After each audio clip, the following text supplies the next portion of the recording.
Hey, I made it, and now I have no idea if you and I have ever crossed paths. My name is Alex Mondossian, and I'm so glad I could make it here, courtesy of the miracle of Google Hangouts. I'm in my office right now, and I'm recording this for you. And the topic at hand, of course, is legacy. And I went ahead and looked up the word legacy, and according to Webster, legacy is something such as property or money that is received from someone who has died, something that has happened in the past, or that comes from someone in the past. Now, that to me is not an adequate definition of legacy. I believe legacy is about three things, and this is my opinion. You may or may not agree with me, but the first thing legacy is legacy is about your attitude. It's not about your skill set, it's about attitude. Legacy also is about your story. And believe me, the story of your life is not your life, it's just your story, but how you live into your story turns into your legacy, of course. And legacy is, of course, about your life, so it lives on beyond this lifetime. And I'm going to add a fourth component to legacy, and that is your verb. Living into your verb. That is at the granular level. When you live into your verb, and I'll talk about what your verb is. I'm going to give you a little exercise if you choose to play with me. I think you change your life. You change your verb, you change your life. Now, most people live their lives, most people I know, as a noun, as a person, place, or thing. That's sedentary. That's living in balance. What happens at perfect balance? Nothing. No movement. Movement is life. Nothing happens until something moves, says Albert Einstein. All beauty is created by movement and chaos. The mountains, the oceans, the clouds, the heavens, all as a result of movement.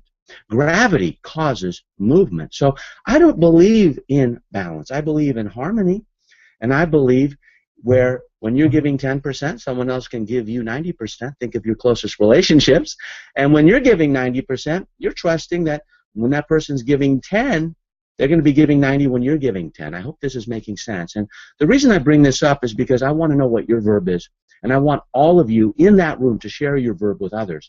Because if you change your verb, you change your life. Now, let me show you what a verb is. Most important, a verb is a word. And I'm going to share with you a book from one of my mentors in legacy, Buckminster Fuller. This is the thinnest book he ever wrote. He wrote over, or I think nearly 20 books. This is the only one I understand, and it's titled, I Seem to Be a Verb, right? Now, I don't want you to live as a noun or an adjective, even an adverb. I want you to live as a verb as I do, and I'm going to share with you what my verb is, and let's go through this process together. My verb is engage. I engage, therefore I am. This is me as a 3-year-old. I knew from that point forward I would be a teacher. And it's amazing. I hadn't gone through therapy in dealing with the way my parents dressed me. If you can see this, it's a little pixelated, but I look like a traveling salesman.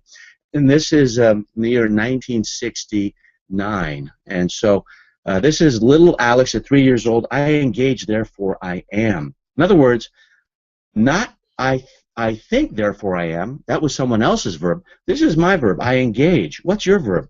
Now, this is the gentleman whose legacy I live into. Many of my mentors today and clients come from his lineage. This is Buckminster Fuller. I believe his verb is I experiment, therefore I am. And this is a gentleman who almost committed suicide one bitter cold night on the shores of Lake Michigan. It was 1927. He was in so much pain, he actually took comfort in thinking about sinking into those icy waters because he had been expelled from Harvard not once but twice. He had been fired from more jobs that he could care to remember. He had lost his daughter to a horrible disease. And yet before stepping into those icy waters, he thought to himself, how can I make this world work? And he decided to call it his experiment. And this experiment of making the world work is why I think that's his verb. And that's the moment that he changed his life, changed the direction of his life, and looked at his lineage and what has happened. Buckminster Fuller is a great man, considered the Leonardo da Vinci of the 20th century. I think his verb is, I experiment, therefore I am. Think about it. This is Lake Michigan. What if he took his life, right? I die, therefore I am, is not a verb of legacy. Now, here's where it all started. Rene Descartes, I think, therefore I am. Philosopher. He's from the Western tradition of philosophy, and he believed, in thinking. If you can think, therefore you exist. Maria Montessori, one of the great teachers of antiquity, I teach, therefore I am. I'm just guessing that's her verb. Thomas Edison, he was an inventor. I invent, therefore I am. Now, Ernest Hemingway, he did many things, but writing is what brought him to life. That is his legacy. Now, when you change your verb, you change your life. I've said that again and again. Nothing happens until something moves. Albert Einstein said that. And I believe when Ernest Hemingway, Ernie as he was called, when he drank, he didn't write as well. He may have edited. He used to say, write drunk, edit sober. But I drink, therefore I am, did not serve him, and therefore, when you change your verb, you change your behavior. So writing, I believe, is his verb. Mother Teresa, I give, therefore I am. What's your verb? Think about it. I'm going to ask you to write it down. Napoleon Bonaparte, I conquer, therefore I am. Now, one of the great things that he discovered was the Rosetta Stone, which allowed us to decipher hieroglyphics. It was about a 5-foot stone that he uncovered, but he also took a lot of lives. I believe Adolf Hitler's life was about conquering, right? I conquer, therefore I am, and he had his own thought process of conquering. Now, if he had changed his verb to I paint, therefore I am, he was a painter, a failed painter, then he would have changed his life, and many more people would be living as a result of that legacy. Now, Michael Phelps, it's not I swim, therefore I am. No one wins that many gold medals or by 1/1000th of a second. If it's not I win, therefore I am, you don't have that level of success. So I think that's his verb. I win, therefore I am. Amelia Earhart, I fly, therefore I am. Many people die into their verb. She died. Her life was taken from her, or maybe she lived into her verb so much that she died into it, and she was missing flying. And what a way to go, if you ask me. I fly. I believe that was her verb. Steve Jobs, he's no longer here, but he was an innovator. He wasn't not an inventor like Thomas Edison. I believe I innovate. Therefore, I am was his verb, because he didn't invent the MP3 player. He made it more sexy. He didn't invent the tablet or the laptop. He made it more sexy. He didn't invent the phone, but he did make it more sexy. And many of you own iPhones thanks to this man and his innovation. Now, Pablo Picasso did a lot of things with art, but I believe his painting his paintings is what he's known for. I paint, therefore I am. Donald Trump, think what you may about this man, but he loves to deal. I deal, therefore I am. So Socrates, I ask, therefore I am. People would walk the streets of Athens, and they used to approach him in his toga, most likely, and said, Socrates, what is beauty? And his response would be, what does beauty mean to you?